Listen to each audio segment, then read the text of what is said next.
Hello' everyone.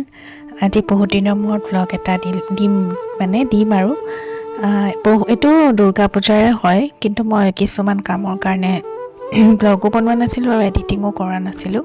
সেইকাৰণে ভাবিলোঁ আজি দিম। আমি তেজপুৰ যাবলৈ ওলাইছোঁ। দুৰ্গা পূজাত আমি প্ৰত্যেক বছৰে যাওঁ আৰু এইবাৰতো যি ঘটনা হৈ গ'ল জুবিন দাৰ মৃত্যুৰ পিছত চব উল্টা পাল্টাই হৈ গ'ল। তথাপি ঘৰতো যাবই লাগিব। এয়া আমি মিনি ISBT খানাপাৰাত আমি ৰখি আছোঁ বাছৰ কাৰণে, তেজপুৰত যাবৰ কাৰণে। আৰু এয়া বাছত উঠিলোঁ, গৈ আছোঁ। মন চন একদম সেমেকা, কাৰণটো চবেই জানেই আৰু এনেকুৱা এটা নঘটিব লগা ঘটনা হৈ গ'ল। সেইকাৰণে মনটো পূৰা সেমেকা হৈ গৈছে। আৰু পূজাত আগতে দুৰ্গা পূজাত কিমান ফূৰ্তিৰে গৈছিলোঁ তেজপুৰলৈ, আৰু এতিয়া মানে এনেকুৱা হৈছে মানে সেই ঘটনাটো হোৱাৰ পিছৰ পৰা মানে একোৱেই ভাল নলগা হ'ল আৰু যাব লাগে কাৰণে গৈ আছোঁ আৰু উপায়টো নাই। আৰু তেজপুৰ পাই গ'লোঁ। তাৰপিছত জিৰণি লৈ এতিয়া ভণ্টিহঁতৰ লগত তাহাঁতৰ লগত এনেই অকণমান টাইম পাছ কৰি আছোঁ। আৰু মই গ'লে সিহঁতে খুব ভাল পায়, কাৰণ মই যিহেতু তাহাঁতৰ বা হয়, মামাৰ ছোৱালী হয় মোৰ, আৰু মই মামাৰ ঘৰখনলৈ যাওঁ তেজপুৰত গ'লে। তাৰপিছত নেক্সট ডে হয় আমি এতিয়া বাৰ ঘৰলৈ গৈ আছোঁ। আমাৰ তেজপুৰত সকলোবোৰ পৰিয়ালৰ মানুহে থাকে। বা মানে মোৰ জেঠাইৰ ছোৱালী, আৰু জেঠুৰ মানে একদম মানে গা ভাল নাছিলে। এতিয়া জেঠু এক্সপায়াৰ্ড হ'ল। সেইখিনি সময়ত খবৰ ল'বলৈ গৈছিলোঁ, কিন্তু আনফৰ্চুনেটলি কি হ'ল, বাহঁত মানে নাছিলে ঘৰত, তলা মাৰা। আচলতে ময়ো খবৰ দি যোৱা নাছিলোঁ মানে জেঠুৰ বেমাৰ হৈ আছে। আকৌ খবৰ দি গ'লে সিহঁতে বহুত যোগাৰ কৰিব যে। আজি 5 বছৰ পাছত গৈছোঁ বাহঁতৰ তালৈ। যোৱাই নহয় ন, তেজপুৰত যোৱাই নহয়, খুব কম যাওঁ আমি অকেজনবিলাকতে, কিন্তু ঘূৰি আহিছোঁ। তথাপি মানে ইমান ধুনীয়া মানে জেগাবিলাক মই মানে ভিডিঅ' কৰি আহি আছোঁ। আৰু মামা, আমাৰ লগত হাজবেণ্ড, আৰু মোৰ লগত হাজবেণ্ডো গৈছিলে আৰু মামাও গৈছিলে। মামাৰ খুব খং, আৰু যিহেতু মোক গালি দি আহি আছে, তই কিয় তাহাঁতক ফোন নকৰি যোৱাৰ কাৰণে আজি আমি এনেকৈ ঘূৰি আহিব লগা হ'ল। মই শুনি আছোঁ আৰু গালি, আৰু তাৰপিছতে হাঁহিও আহি আছোঁ। মামাই পিছে গালি দি আছে।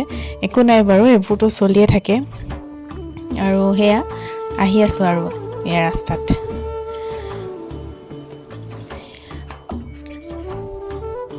সন্ধিয়া সময়ত অকণমান পূজা চাবলৈ ওলাই আহিলোঁ। পূজা মানে কি আৰু, একোতো ভালেই লগা নাই। তথাপি ওলাই নাহিলে, ঘৰত সোমাই থাকিলে আৰু বেছি বেয়া লাগে। সেইকাৰণে মামীৰ লগত আহিলোঁ। মামী, মোৰ মিষ্টাৰ, তাৰপিছত মোৰ ভণ্টি, মামাৰ ছোৱালী, আমিকেইটা আহিলোঁ আৰু ওলাই পেলাই। এয়া পূজা চাই গৈ আছোঁ। এইবাৰতো পূজাটো একেবাৰে ভাল লগা নাই, মন সেমেকা। তথাপি তেনেকৈ আহিব লগা হৈছে, কাৰণ প্ৰত্যেক বছৰে ওলাই আহোঁ আমি পূজা চাবলৈ।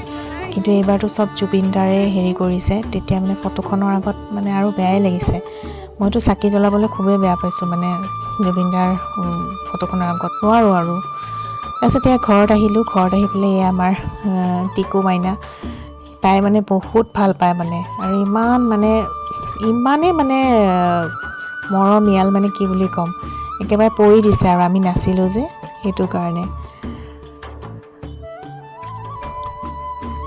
আজি নেক্সট মৰ্ণিং এয়া ৰাতিপুৱাতে, এইটো নৱমীৰ দিনা আছিলে, ৰাতিপুৱাতে একদম ঠিকছে বৰষুণ দিছে। আজি আমি মাইথান মন্দিৰ যোৱাৰ কথা আছে, মই আৰু হাজবেণ্ড, কিন্তু নাজানো আৰু যাব পাৰিম নে নোৱাৰিম। খুবেই বেয়া বৰষুণ দিছে একদম। আৰু মানে বৰষুণ দিলে যে আৰু ধুনীয়া লাগে তেজপুৰখন দেখিবলৈ। মোৰ মানে সৰুৰ পৰাই তেজপুৰখন ফেভৰেট, কাৰণ মোৰ মামাৰ ঘৰ যে, সেইটো কাৰণে। সবেই নিজৰ মামাৰ ঘৰখন ভাল পায়, যিমানেই যি নহওক কিয়। সেইটো চবৰে এটা হেৰি থাকে, মামাৰ ঘৰখন সদায় প্ৰিয়, যিয়ে নহওক কিয়। এয়া মই একেবাৰে ধুনীয়াকৈ একদম প্ৰকৃতিৰ ওপৰত মোৰ এনেও বিৰাট প্ৰেম, আৰু প্ৰকৃতিক প্ৰেমী মই। তাৰপিছতে আহিলে হাজবেণ্ড, তেতিয়ালৈ মানে বৰষুণ কমিলে। আৰু তাৰপিছত আমি মাইথানলৈ গৈ আছোঁ, হাজবেণ্ড আৰু মই। হাজবেণ্ডে নিজৰ ঘৰতে আছে, মই মামাহঁতৰ ঘৰত আছিলোঁ। তাৰপিছত কাৰণ মই কেইদিনমানৰ কাৰণে আহোঁ, মামাৰ ঘৰতে থাকোঁ বেছিভাগ। তাৰপিছতে এয়া আমি গৈ আছোঁ, মই ভিডিঅ' কৰি গৈ আছোঁ। ইমানেই ধুনীয়া মানে জেগাবোৰ, আৰু সিদিনাখন বতৰটো মানে ইমান ধুনীয়া আছিলে, মানে নোৱাৰিলোঁ আৰু মানে আৰু স্মৃতিবিলাকে ৰাখোঁ। মই স্মৃতি ৰাখি খুব ভাল পাওঁ, কাৰণ শেষত সেই স্মৃতিবোৰে মানে বহুত ভাল লাগে চাই। আৰু তাৰপিছত এয়া আমি গৈ আছোঁ, দেখিছেনে ইমান ধুনীয়া লাগে জেগাবিলাক। তাৰপিছত মাইথানত হেৰি কৰি তাতে ভিডিঅ' নল'লোঁ কাৰণ তাতে বহুত ভিৰ আছিলে। আৰু তাৰপিছত আমি এতিয়া উভতি আহি আছোঁ ঘৰলৈ। এইয়া ৰাস্তাত আৰু আমি দুয়োজনে হাজবেণ্ডক কৈছোঁ আৰু তুমি কেমেৰালৈ চাই দিয়া, এয়া হাই দিছে। তাৰপিছতে আমি দুটা আৰু এতিয়া ঘৰ মোৱা হৈছোঁ আৰু তাৰপিছত এয়া ঘৰ পালোঁ, মামাহঁতৰ ঘৰ পাই গ'লোঁ। এই ৰাস্তাটো মোৰ ফেভৰেট, মানে মোৰ চব ফেভৰেট মামাহঁতৰ ঘৰ। এয়া সন্ধিয়া সময়ত, সেইদিনাই সন্ধিয়া সময়ত অকণমান আকৌ আমি পূজা চাবলৈ ওলাই আহিলোঁ আৰু এইবাৰ মই আৰু হাজবেণ্ড আহিছোঁ। এয়া মহাভৈৰৱ, মই ক'লোঁ মহাভৈৰৱ মন্দিৰত এবাৰ সোমাই আহোঁগৈ। তাৰপিছত আমাৰ এখেতৰ, মোৰ হাজবেণ্ডৰ লগৰ ল'ৰা এজন আছে অনুজ বুলি, তেওঁৰ ৰিচেণ্ট স্পট ডেট হৈ ঢুকালে। তেওঁলোকৰ ঘৰত গৈছিলোঁ, মাকৰ লগত কথা চথা পাতিলোঁ। তাৰপিছত এয়া ঘৰত আহিলোঁ। আকৌ ঘৰত আহি ভণ্টিহঁতৰ লগত এনেই আৰু তাহাঁতে বেয়া পাব যে, সেইকাৰণে তাহাঁতৰ লগতে এনেই ফূৰ্তি কৰিছোঁ আৰু এয়া ফূৰ্তি কৰি আমি নাচি বাগি আৰু অলপ এনেই। তাৰপাছত তাৰ পিছদিনাখন আমি মহাভৈৰৱ মন্দিৰলৈ গ'লোঁ। মোৰ মামী, মোৰ মামাৰ ডাঙৰ ছোৱালীজনী আৰু মই, আমি কেইটা একদম ৰাতিপুৱা 8:30 বজাতে গৈছোঁ। গৈ পেলাই তাতে ধুনীয়াকৈ দৰ্শন কৰিলোঁ মহাভৈৰৱত। মনৰ কিছুমান কথা ক'লোঁ আৰু সেইবোৰতো আৰু নকওঁ বাৰু। আৰু তাতে মানে পৰিৱেশটো ইমানেই ধুনীয়া, গোটেই পাৰবিলাক আহে, ছাগলী, ইমান ভাল লাগে মানে চাই পেলাই। মই মানে এইবিলাক বস্তু খুবেই ভাল পাওঁ। আৰু সেইদিনাখনে আমি আকৌ বাৰটালৈ গ'লোঁ। এয়া বাৰটালৈ গৈ আছোঁ। বাহঁতৰো ৰাস্তাটো বৰ ধুনীয়া, মানে ভৰ্তকত থাকে, খুব ধুনীয়া মানে। আৰু মই এনেকুৱা জেগা খুবেই ভাল পাওঁ। গুৱাহাটীত এইবিলাক জেগা নাপাওঁ যে, সেইটো কাৰণে মই খুব ভাল পাওঁ। আৰু এয়া মই আৰু মামী সৰু পোৱালীৰ নিচিনাকৈ এয়া ইটো কৰিছোঁ সিটো কৰিছোঁ। তাৰপিছত আমি বাহঁতৰ ঘৰত গ'লোঁ। এয়া বাৰ ছোৱালীৰ ছোৱালী, মানে মোৰ ভাগিন, আমি কেইটাই এনেই প'ষ্ট দিলোঁ আৰু মানে মেমৰি হিচাপে ৰাখিছোঁ আৰু আমি এয়া। তাৰপিছত এয়া বা ফেমিলি, মই, মামী।